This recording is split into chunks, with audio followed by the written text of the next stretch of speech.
आज का ये एपिसोड शुरू करने से पहले एक छोटी सी बात।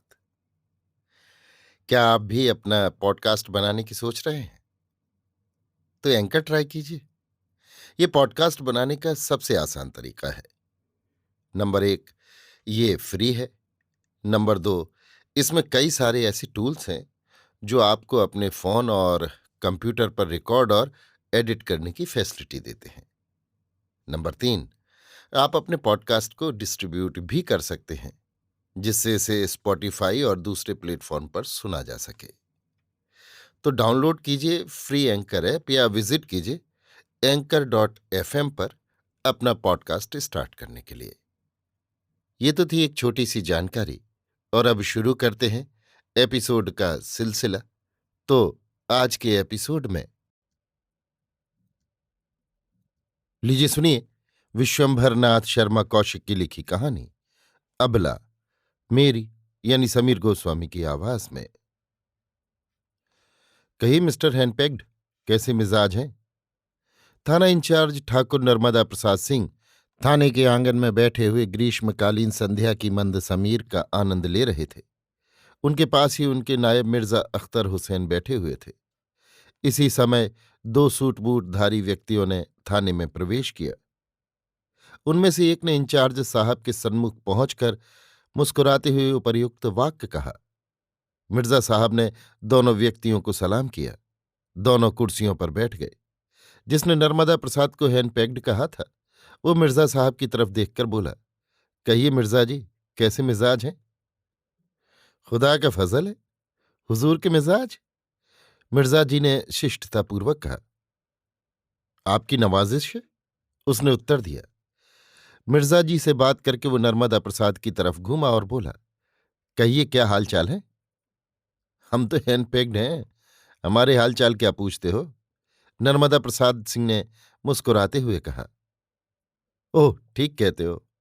आपके हाल चाल आपकी श्रीमती जी से पूछना चाहिए। खैर, मैं अपने दोस्त पंडित बेनी प्रसाद को आपसे इंट्रोड्यूस करता हूं। आप यहां नायब तहसीलदार होकर आए हैं।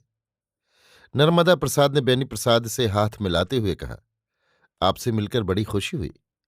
बेनी प्रसाद बोले, पेशकार साहब ने आपकी बहुत तारीफ की। इससे मुझे आपसे मिलने की बड़ी इच्छा उत्पन्न हुई। आपकी बड़ी कृपा हुई। इनकी तारीफ तो आप देख ही रहे हैं। आते ही हैंडपैक्ड का खिताब दे डाला। हैंडपैक्ड का खिताब तो तुम्हारा बहुत पुराना हो गया है, पेशकार साहब बोले। वो पुराना हो गया तो कोई नया खिताब दे डालिए, नर्मदा प्रसाद सिंह ने कहा। पहले खिताब के योग्य कोई काम तो कीजिए नायब साहब। ठाकुर साहब बड़े अच्छे ऑफिसर हैं। चोर बदमाश इनके नाम से थर्राते हैं। जिस थाने में जाते हैं उस हलके में वारदातें बहुत कम हो जाती हैं। इसलिए आप बहुत नेक नाम हैं। और सब बातें ठीक हैं, मगर आप में एक बड़ी सख्त कमजोरी है। चोरों से बहुत डरते हैं। इसीलिए इन्हें हैंडपैक्ड का खिताब दिया गया है। और ताज्जुब ये है कि आप अपने इस खिताब से बहुत खुश हैं। तुमसे लड़ने लगूं क्या? ठाकुर साहब बोले। जब बात ठीक है तो लड़ कैसे सकते हो? ठाकुर साहब मिर्जा जी से बोले, मिर्जा जी, जरा नौकर से कह दीजिए आप लोगों के लिए शरबत पान सिगरेट लावे। शरबत रहने दीजिए, प्यास नहीं है। गर्मियों में प्यास का क्या जिक्र? मिर्जा जी बोले और उठकर चले गए।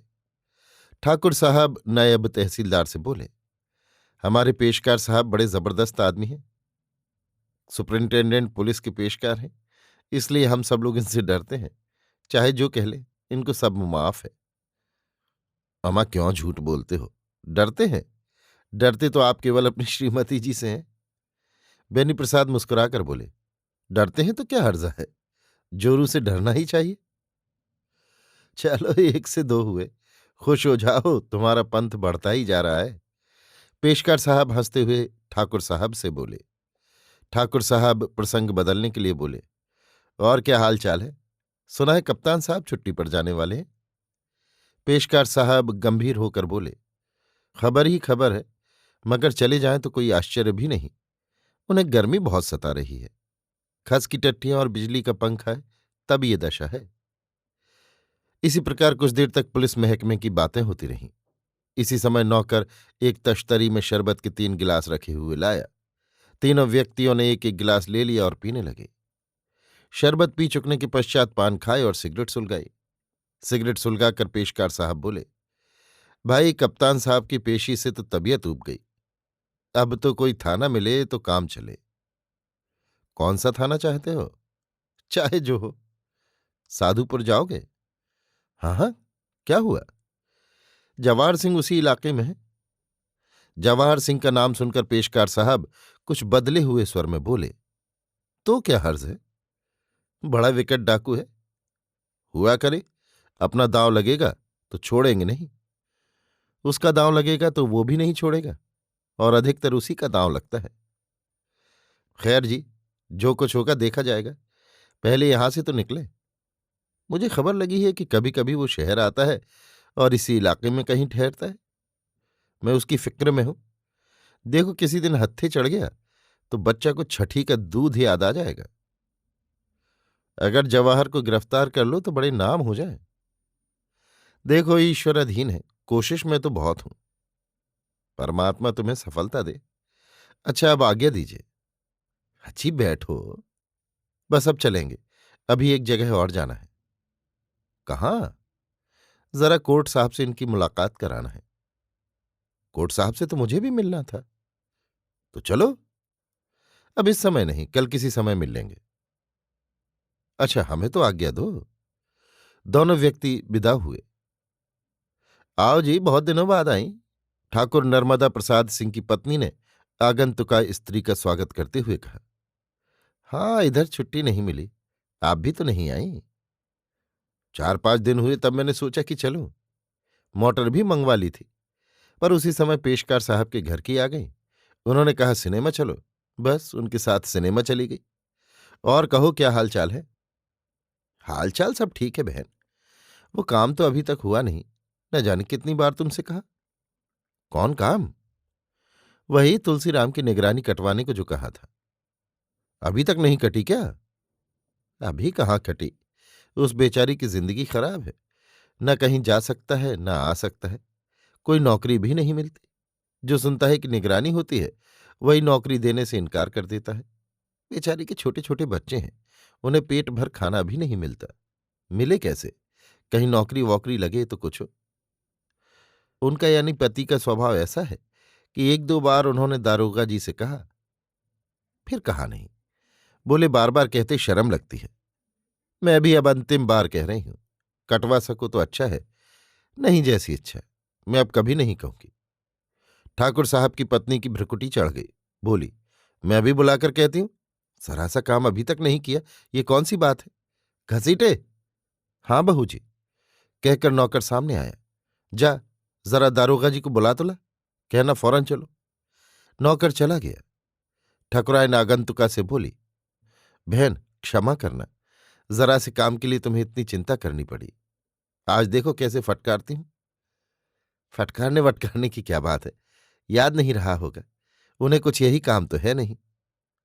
जब मैंने कह दिया था तो याद क्यों नहीं रखा? इधर ये बातें हो रही थीं, उधर नौकर दारोगा जी के पास पहुंचा। दारोगा जी उस समय कागजों पर हस्ताक्षर करने में व्यस्त थे। नौकर ने कहा, आपको बहू जी बुलाती हैं। दारोगा जी नाक भौं चढ़ाकर बोले, ठहरो। सामने खड़े हुए कांस्टेबल की ओर देखकर बोले, तुम सख्त नालायक आदमी हो, किसी काम के नहीं।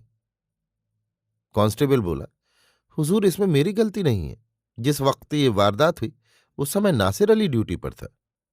थानेदार साहब कड़क कर बोले, बस चुप रहो, अपना कसूर नासिर अली के मत्थे मरते हो, हट जाओ हमारे सामने से। कांस्टेबल मिलानुमुख होकर सामने से हट गया। घसीटे फिर बोला, जल्दी बुलाया है। थानेदार साहब ने उह, इनके मारे नाक में दम है कहकर कलम पटक दिया और भीतर पहुंचे। घसीटे ने जाकर बहू जी को खबर दी। बहू जी आई। आते ही बोली, वाह, तुम्हारे अच्छे काम हैं। ठाकुर साहब का सारा गुस्सा काफूर हो गया। बोले, क्यों क्यों, क्या बात है? उस तुलसी की निगरानी कटवाने को तुमसे कहा था, पर तुम्हारे कानों पर जूं नहीं रहेंगी। आज मुझे जितना लज्जित होना पड़ा है मैं ही जानती हूं। हाँ, उसकी उसकी निगरानी तो अभी नहीं कटनी चाहिए। महीने में न जाने कितनी बार उसकी गैर हाजिरी होती है। पक्का बदमाश है। बदमाश नहीं चाहे जो हो। जब मैंने कह दिया था तो क्यों नहीं कटी, इसका जवाब दो।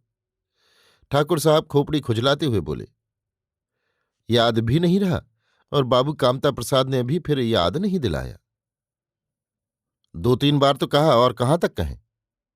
भले आदमी ठहरे, बार बार कहते लिहाज लगता है, पर तुम्हें लिहाज नहीं है कि एक भले आदमी और अपने मिलने वाले ने एक काम कहा तो उसे फौरन कर दे। इस समय उनके घर से आई हैं, उन्होंने दबी जबान से कहा कि ना हो सके तो जाने दो। उनकी ये बात सुनकर मैं पसीने पसीने हो गई। ऐसा भी क्या है कि जरा सा काम ना हो सके? लानत है ऐसी थानेदारी पर। ठाकुर साहब का चेहरा उतर गया। अभी थोड़ी देर पहले उनके सामने जो दशा उस कांस्टेबल की थी, वही दशा पत्नी के सामने उनकी थी। पत्नी ने पूछा, बोलो अब क्या कहते हो? ठाकुर साहब अपराधी की भांति बोले, इस महीने में जरूर कट जाएगी, ना कट जाए तभी कहना। अच्छी बात है, ये महीना और सही। ठाकुर साहब बाहर आकर अपने स्थान पर बैठ गए। इसी समय चीफ कांस्टेबल ने कहा, हुजूर, राम सिंह की खता माफ की जाए, गलती हो गई, अब आइंदा ऐसी गलती नहीं होगी। ठाकुर साहब तो इस समय बर्फ खाने से निकले थे, मस्तिष्क बिल्कुल ठंडा हो चुका था। अतएव बोले, अच्छा बुलाओ। उसके आने पर ठाकुर साहब उससे बोले, अच्छा देखो, इस बार हम माफ किए देते हैं, आइंदा कभी ऐसा न हो। अब कभी नहीं होगा हुजूर, कहकर राम सिंह ने सैल्यूट किया और चला गया। उसने अपने एक साथी से कहा, दारोगा जी इस समय तो बिल्कुल ठंडे हैं, अभी तो आग हो रहे थे। साथी बोला, भीतर गए थे, जान पड़ता है किसी बात पर करारी फटकार पड़ी है, तभी इतनी जल्दी ठंडे पड़ गए, जोरू से बहुत दबते हैं। इधर दारोगा जी ने हुक्म लगाया, तुलसीराम की हिस्ट्री शीट लाओ। उपर्युक्त घटना के 15-20 दिनों पश्चात एक दिन रात में ठाकुर साहब भोजन करके उठे ही थे कि मिर्जा जी दौड़े हुए आए। ठाकुर साहब बोले, कहिए मिर्जा जी, क्या मामला है? हुजूर, वो मुखबिर आया है, कहता है कि जवाहर सिंह शहर आया हुआ है और अपनी आशना उसी औरत के यहां टिका है। ठाकुर साहब अत्यंत उत्सुक होकर बोले, सच? उसे यहां बुलाओ। मिर्जा जी ने मुखबिर को बुलाया। ठाकुर साहब ने उससे पूछा, क्यों, क्या कहते हो?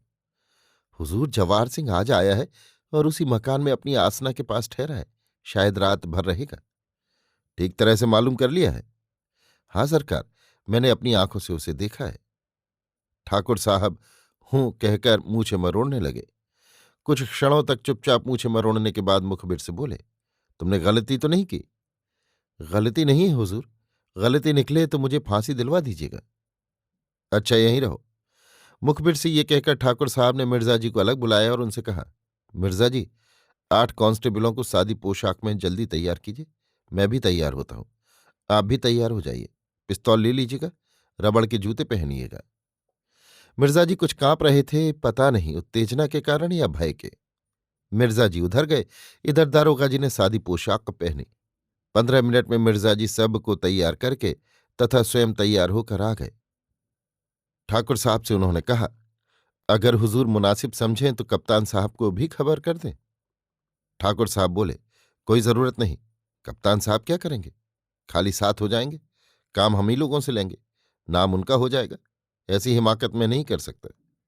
क्यों, आपको कुछ खौफ मालूम हो रहा है क्या?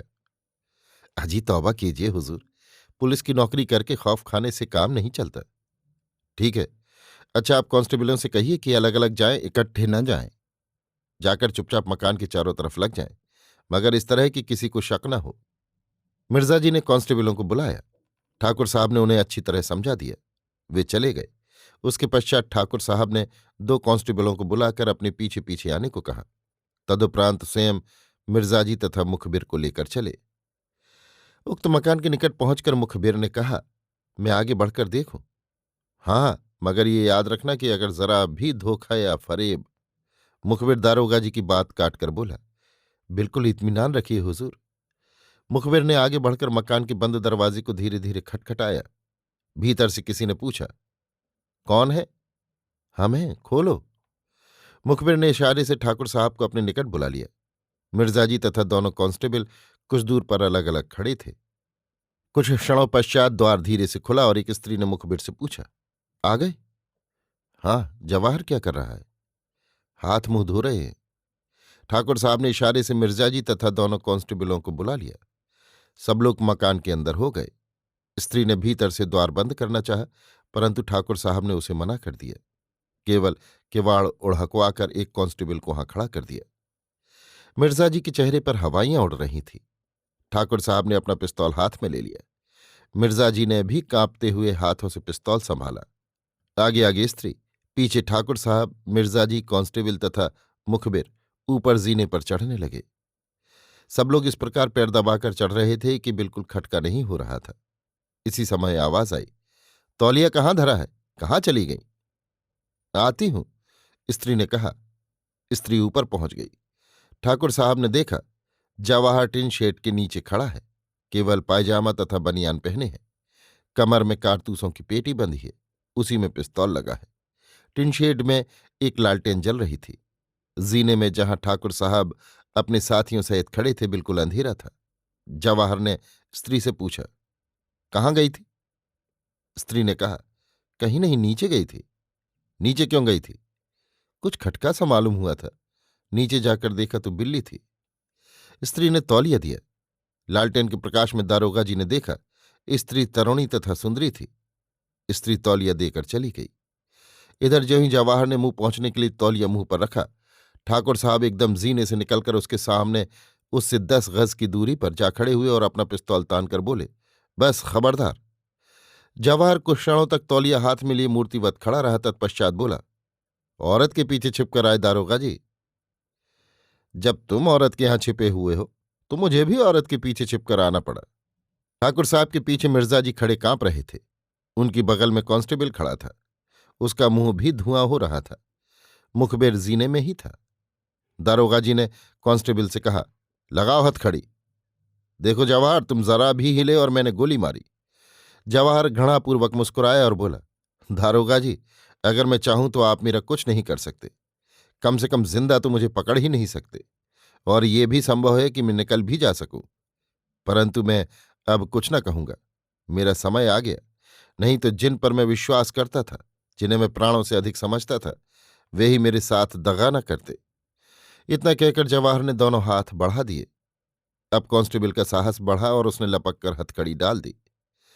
दारोगा साहब पिस्तौल केस में रखते हुए बोले, तुम बड़े बहादुर मशहूर थे, मगर इस समय तो तुमने बड़ी बुजदिली दिखाई। मैं और बुजदिल? इतना कहकर जवाहर मुस्कुराया। तुमने अपने बचने के लिए कुछ भी प्रयत्न न किया? क्या कहूं दारोगा जी, मेरा दिल टूट गया। जिन्हें मैं अपना रक्षक और प्रिय समझता था, उन्होंने ही मुझे गिरफ्तार कराया। ये देखकर सारे हौसले पस्त हो गए। जीवन से तबीयत ऊब उठी। इतना कहकर जवाहर ने अपने चारों ओर देखा। रानी कहाँ गई? जरा उससे 2 बातें तो कर लेने दीजिए। रानी ने एक कोठरी के अंदर घुसकर भीतर से किवाड़ बंद कर लिए थे। दारोगा जी के कहने से वो बाहर आई और जवाहर के सामने सिर झुकाकर खड़ी हो गई। जवाहर बोला, क्यों रानी, मेरे प्रेम, मेरी मोहब्बत का क्या यही नाम है? खैर, यदि मुझे पकड़वा देने से तुम्हारा कुछ भला होता है तो मुझे कोई शिकायत नहीं है। इतना कहते हुए जवाहर का कंठ गदगद हो गया। रानी ने कोई उत्तर न दिया। जवाहर को गिरफ्तार करने के कारण दारोगा जी के बड़े नाम हो गए। उन्हें सरकार की ओर से इनाम भी मिला तथा शीघ्र ही तरक्की होने की आशा भी हो गई। जवाहर पर मुकदमा चला। रानी तथा मुखबिर सरकारी गवाह बन गए। मुखबिर जवाहर का विश्वास पात्र आदमी था। जवाहर जब शहर आता था तो उसे अपनी रक्षा के लिए अपने साथ रखता था। रानी तथा मुखबिर में परस्पर प्रेम हो गया और रानी के कहने से ही मुखबिर ने जवाहर को गिरफ्तार करवाने के लिए मुखबिरी की। मुखबिर के पता देने पर जवाहर के गिरोह के अधिकांश आदमी पकड़ लिए गए। सब पर यथासमय मुकदमा चला। सेशन से जवाहर तथा एक अन्य को फांसी की सजा मिली और अन्य लोगों को लंबा कारावास दंड मिला। जवाहर की ओर से हाईकोर्ट में अपील की गई, परंतु कोई लाभ न हुआ। अपील खारिज हो गई। ठाकुर नर्मदा प्रसाद सिंह कोर्ट साहब के यहां बैठे थे। बातों बातों में रात के 10 बज गए। ठाकुर साहब ने रिस्ट वॉच को देखकर कहा, अब आज्ञा दीजिए, बहुत देर हो गई। अजी बैठिए भी, बहुत दिनों बाद तो हम लोग इकट्ठे हुए हैं। अब तो पार्टी खत्म हो गई, अब क्या है? तो बैठिए, जल्दी क्या है, और लोग भी तो जाएंगे। ठाकुर साहब चुप हो गए पर बेचैन थे, और सब लोग हंसी मजाक कर रहे थे, परंतु ठाकुर साहब का ध्यान कहीं और था। इस प्रकार 10:30 बज गए। ठाकुर साहब एकदम खड़े हुए, बोले, बस अब इजाजत दीजिए। इतना कहकर ठाकुर साहब ने उत्तर की प्रतीक्षा नहीं की और चल दिए। एक अन्य महाशय बोले, ठहरो, मैं भी चलता हूं। जल्दी आओ, कहकर ठाकुर साहब रुक गए। उन्हें बातें करने में 2 मिनट लग गए। ठाकुर साहब बोले, भाई मैं जाता हूं। इतना कहकर ठाकुर साहब चल दिए। वो व्यक्ति लपक कर उनके साथ हो लिया और बोला, बड़ी जल्दी है, क्या मामला है? घर जाकर सोना ही तो है। अरे यार, वाइफ इंतजार में बैठी होगी, बहुत देर हो गई, बहुत भुन्नाएगी। ओह, ये कहिए वाइफ का खौफ खाया जा रहा है? खौफ वौफ नहीं, देर हो गई है। अच्छा तो मैं साइकिल पर जाऊंगा, मुझे किसी का डर नहीं है। ठाकुर साहब साइकिल पर चढ़कर चले गए। वो व्यक्ति आगे बढ़ा तो दुकानदार दुकान बंद कर रहा था और पड़ोस के दुकानदार से कह रहा था, स्त्री को अबला क्यों कहा? इस वजह से कहा कि जरा इसे हटाना, रास्ते में ही धर देते हैं, ऐसी खराब आदत है। हाँ, स्त्री को अबला इस। वो व्यक्ति इतना आगे बढ़ गया था कि दुकानदार ने आगे क्या कहा ये नहीं सुन सका। वो व्यक्ति सोचने लगा, स्त्री और अबला। स्त्री ने जवाहर जैसे डाकू को, जिससे कि पुलिस और जनता थर्राती थी, पालतू कुत्ते की तरह पकड़वा दिया। स्त्री ने जवाहर के इतने बड़े विश्वास पात्र नौकर को स्वामी से विश्वासघात करने के लिए उद्यत कर दिया। और जो व्यक्ति जवाहर जैसे डाकू के सन्मुख जाने से नहीं डरा, वो स्त्री के भय के कारण कितनी बेचैनी के साथ घर भागा जा रहा है, और स्त्री को कहते हैं अबला। अभी आप सुन रहे थे विश्वंभरनाथ शर्मा कौशिक की लिखी कहानी अबला, मेरी यानी समीर गोस्वामी की आवाज में।